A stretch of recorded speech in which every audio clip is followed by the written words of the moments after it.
അങ്ങനെ നമ്മൾ നിധി നീട്ടി വരുന്ന സമയത്ത് ഹേമ കാപ്പിയും കൊണ്ട് വരുന്നുണ്ട്. അമ്മയുടെ കാപ്പി കുടിച്ചിട്ട് എത്ര ദിവസമായി, നല്ല കാപ്പി എന്ന് പറയുന്നുണ്ട്. അപ്പോൾ ഹേമ ചോദിക്കുന്നുണ്ട്, അവിടെ എനിക്ക് ആരും കാപ്പിയൊന്നും ഇട്ട് തരാറില്ല മോളെ എന്ന് ചോദിക്കുന്ന സമയത്ത് അവിടെ സുഭാഷ് ഏട്ടൻ്റെ ചായ കുടിക്കാൻ എനിക്ക് കാപ്പി കുടിക്കാൻ തോന്നാറില്ല അമ്മേ, ഇവിടുത്തെ അമ്മയുടെ കാപ്പി പോലെ തന്നെയാണ് സുഭാഷ് ഏട്ടൻ്റെ ചായ, അത്രയും സ്വാദായിരിക്കും എന്നൊക്കെ പറയുന്നുണ്ട്. ഇതൊക്കെ കേൾക്കുമ്പോൾ നമ്മുടെ ഹേമയ്ക്കാണെങ്കിൽ വല്ലാത്ത ദേഷ്യം വരുന്നുണ്ട്. നിധി വേഗം ഹേമയുടെ നിന്ന് ഒരു കപ്പ് കോഫി വാങ്ങിയിട്ട് വേഗം നമ്മുടെ സുധീഷിനും കൊണ്ടുപോയി കൊടുക്കുന്നുണ്ട്. സുധീഷിനോട് പറയുന്നുണ്ട് വേഗം ബ്രഷൊക്കെ ചെയ്ത് കോഫി കുടിച്ചോളൂ എന്നൊക്കെ പറയുന്നുണ്ട്. എന്നിട്ട് നിധി പുറത്തേക്ക് പോയിട്ടുണ്ട്. ആ സമയത്ത് നമ്മൾ സുധീഷ് ആലോചിക്കേണ്ട അവൾക്ക് എന്ത് പറഞ്ഞാലും എന്നോട് പ്രേമൊക്കെ ഉണ്ട് എന്നൊക്കെ മനസ്സിൽ വിചാരിക്കുന്നുണ്ട്.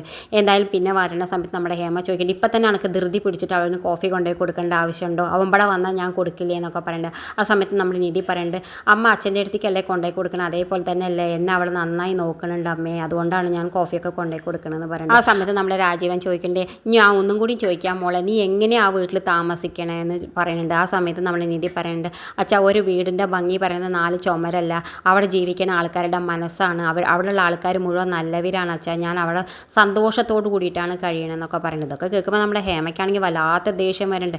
എന്തായാലും അവിടുന്ന് നമ്മുടെ സുധീഷ് വിളിക്കുന്നുണ്ട്, നിധി എന്ന് വിളിക്കുന്നുണ്ട്. സുധീഷ് വെറുതെ രാജീവിനെ അരുണിനെ ഒന്ന് ചൊടിപ്പിക്കാൻ വേണ്ടി വിളിക്കുന്നുണ്ട്. എന്തായാലും നിധി വരുമോ എന്ന് അറിയാൻ വേണ്ടിയിട്ടാണ് വിളിക്കുന്നത്. എന്തായാലും നിധി വേഗം ചെല്ലുന്നുണ്ട്. നമ്മുടെ സുധീഷ് വിളിക്കുമ്പോൾ വേഗം ചെല്ലുന്നുണ്ട്. ചോദിക്കേണ്ടത് എന്തിനാണ് വിളിച്ചതെന്ന് ചോദിക്കുന്നുണ്ട്.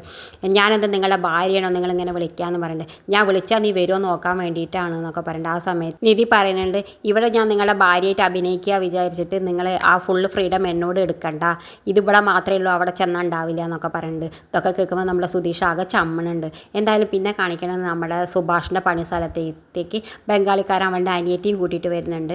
ഇതാണ് നമ്മുടെ സുഭാഷ് ഏട്ടൻ കല്യാണം കഴിക്കാൻ പോണ പെൺകുട്ടി. എന്തായാലും ആ ബംഗാളിക്കാരൻ പറയുന്നുണ്ട് ഇത് എൻ്റെ അനിയത്തിയാണ്, ഇവളൊരു ബ്യൂട്ടീഷ്യനാണെന്നൊക്കെ പറഞ്ഞു കൊടുക്കുന്നുണ്ട് നമ്മുടെ സുഭാഷ് ഏട്ടനോട്. സുഭാഷ് ഏട്ടനാണെങ്കിൽ ആ പെൺകുട്ടിയെ കാണുമ്പോൾ വലിയ ഇഷ്ടമാവുന്നുണ്ട്. ഇത് കാണിച്ചും കൊണ്ടാണ് ഇന്നത്തെ പ്രൊമോ അവസാനിക്കുന്നത്. ഇതുപോലെ പ്രൊമോ വിശേഷങ്ങൾ നിങ്ങളുടെ മുന്നിൽ എളുപ്പത്തിൽ എത്താൻ ഈ ചാനൽ ഒന്ന് സബ്സ്ക്രൈബ് ചെയ്യാൻ മറക്കരുത്.